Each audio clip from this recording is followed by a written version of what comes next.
CSK captain Ruturaj, உங்களுக்கு வந்து ஒரு சின்ன அட்வைஸு. தயவு செஞ்சு சொல்கிறேன், பேட்டிங் கொஞ்சம் ஒழுங்காக ஆடுங்க.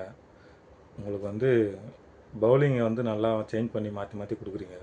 ஆனால் பேட்டிங் ஆர்டர் வந்து ரொம்ப கேவலமாக அனுப்புகிறீங்க. நீங்கள் வந்து உங்கள் விக்கெட் விழுந்த உடனே வந்து ஆயுஷ் மாத்திரை அனுப்புகிறீங்க. ஆயுஷ் மாத்திரை விக்கெட் விழுந்தப்புறம் நீங்கள் உடனே தூபே அனுப்பிச்சிருக்கணும். தூபே தான் வந்து ஃபினிஷர்லாம் ஒன்றும் இல்லை. தூபே அவர் வந்து கொஞ்சம் ஸ்டாண்டிங் பண்ணி ஆடுறவர், சிக்ஸ் அடிக்கிற எபிலிட்டி இருக்குது, அவ்வளோதான். வந்து நீங்கள் ஃபினிஷர்னு சொல்லிட்டு தூபே வச்சு லாஸ்ட்டில் வச்சு மேட்ச்சை தோற்று தான் போகிறீங்களாண்டி, ஜெயிக்க முடியல. தயவு செஞ்சு சர்ப்ராஸ் கானை கொஞ்சம் முன்னாடி அனுப்புங்க. மேத்யூ ஷாட்டை எதுக்கு நீங்கள் டீமில் எடுத்தீங்கன்னே தெரில. அது இல்லாமல் அவருக்கு 3வது ஓவர் கொடுத்து ரொம்ப பெரிய ஸ்கோர் அடிக்க வச்சிட்டிங்க 3வது ஓவரில். மெயின் வந்து தப்பு பண்ணுறது வந்து மேத்யூ ஷாட்டை வந்து முன்னாடி அனுப்பிச்சது. அந்த தப்பை நீங்கள் பண்ணது வந்து மிகப்பெரிய தப்பு. சர்ப்ரைஸ் கானை முன்னாடி அனுப்பிச்சிருக்கணும். அதுக்கப்புறம் வந்து தூபை முன்னாடி அனுப்பிச்சிருக்கணும்.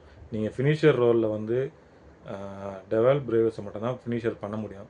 தோனி இல்லாத குறைய டெவல் பிரேவர்ஸ் மட்டும்தான் பண்ண முடியும். அதனால் தயவு செஞ்சு சொல்கிறேன், நீங்கள் வந்து தூபையை கொஞ்சம் முன்னாடி அனுப்பிச்சிட்டு டெவல் பிரேவர்ஸை வந்து ஃபினிஷர் ரோலில் பண்ண சொல்லுங்கள். அதுதான் உங்களுக்கு தெரியும். அடுத்து வர மும்பை கூடயாவது தயவு செஞ்சு கொஞ்சம் நல்லா பேட்டிங் ஆடுங்க. உங்கள் பேட்டிங் ஆடுறதுனால தான் பின்னாடி வந்து ரொம்ப சொதப்புது. இது தோக்க வேண்டிய மேட்சே இல்லை.